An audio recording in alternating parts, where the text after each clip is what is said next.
All right, Shalom. First off, give all praise unto Yahweh by Shem Yahweh Shai by Shem Kadash. The honors to the apostles and elders of GMS. Salutes and honors to the elect, all the brothers across the four corners who are enduring, and truth and sincerity in the women and children who follow. So this lesson I wanted to do is pretty much about, everybody's going to go through it. Nobody's exempt from having trouble in their life, basically, man.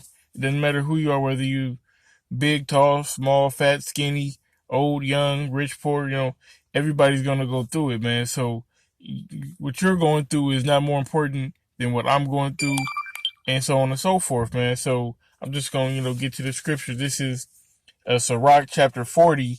I'll start at verse 1.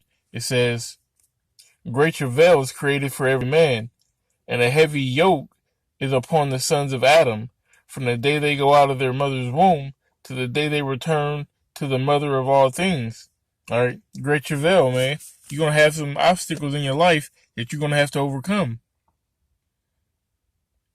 And that's everybody, man, no matter what it is, all right? Maybe you got into a legal situation, all right? Maybe you got bullied as a kid or something. It doesn't matter. Whatever it is, everybody's going to go through something at some point in time, all right? And all the time, really, especially in this slavery, all right? You get on the plantation, and you got Esau, coming down on you. You might have, your woman, you know what I'm saying, being a demon. Everybody's going to go through something, all right? But the point is, to prevail, all right, to get the victory in the end, to overcome. All right, so we're going to keep reading. Verse 2, their imagination of things to come, and the day of death, and their thoughts and cause fear of the heart. All right, you in your mind, the imagination of things to come. All right, you ain't got but $10 in your pocket, and you don't get paid till Friday. Oh, how am I gonna make it till Friday? How am I gonna get gas in my car? But the Lord said that He would clothe and feed the birds. What Did He not do for you? All right, you gotta have faith. This is where faith takes shape. All right, when you don't know how you're gonna get over this tribulation or how you're gonna get out of this situation, you gotta have faith. But to have faith, you gotta be a man of the Lord. All right. So when you put your trust in Yahweh by Shem Yahweh Shai, that's really all you can do. You just know that, hey, I'm going through it, but the Lord said that He wasn't going to put me through nothing that I couldn't handle. So you got to keep going forward, man. What are you going to do? You going to put your head in the sand? You going to just stay in bed all day and not try? It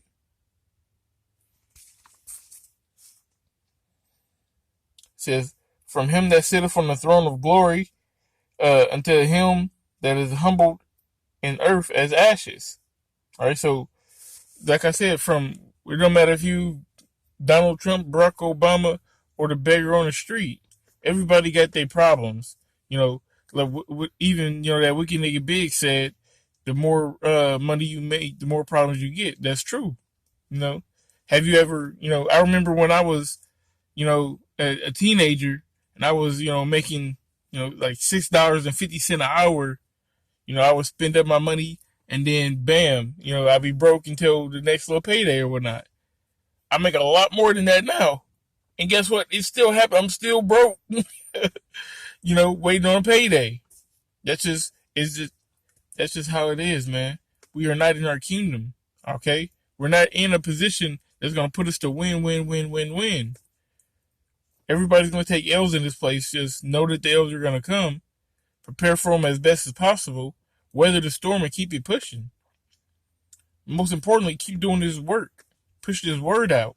Doing these lessons. Staying on the highways. That's where you're really going to get to win. Okay? It says, "From him that weareth purple and a crown unto him that is clothed with linen frock. Wrath and envy, trouble, and unquietness, fear of death, and anger, and strife, and in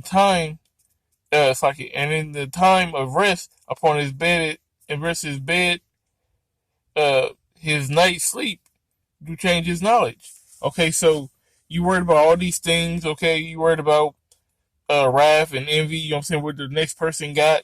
You know, the all the troubles of the city or whatnot, and death. You know, you got a sickness or an illness, and then when you go to sleep at night, all that stuff is still resting on your mind. Okay, and what happens? This verse 6. It says, "A little or nothing is his rest, and afterwards he is in his sleep, as the day of keeping watch, troubled in the vision of his heart, as if it were escaped out of a battle." All right, so now you're dreaming, okay, and it's a nightmare. All right, everything that you didn't that vibration you didn't pushed out, that action that you've been just going through in your mind all day and all night. You know what I'm saying? It didn't trouble you. Now you can't get your 8 hours of sleep. You finally did go to sleep, and now you can't even really sleep because you got nightmares, you got terrors about it. Okay? But if you put it in the hands of the Lord and let him handle it, then you ain't got to worry about nothing, man. Only thing you should be worried about is the next lesson you're going to do, when you're going to study, things of that nature. Those are things that making time for that, making time for the Lord, that should be the only thing you should be really worried about. Am I examining yourself? Am I a man of the Lord? Am I doing the things that I'm supposed to be doing as a man of the Lord? That's what you should be worried about. Pleasing the Most High. Because everything else, he's going to take care of already. All right? Everything's already written out. So you don't have to worry about those things. You don't have to worry about, am I going to eat? Because the Lord's not going to let you starve unless that's your judgment. Okay? But if you're a man of the Lord, then you're going to have faith that the Lord's going to keep you and he's going to protect you. So you don't have to worry about those things. It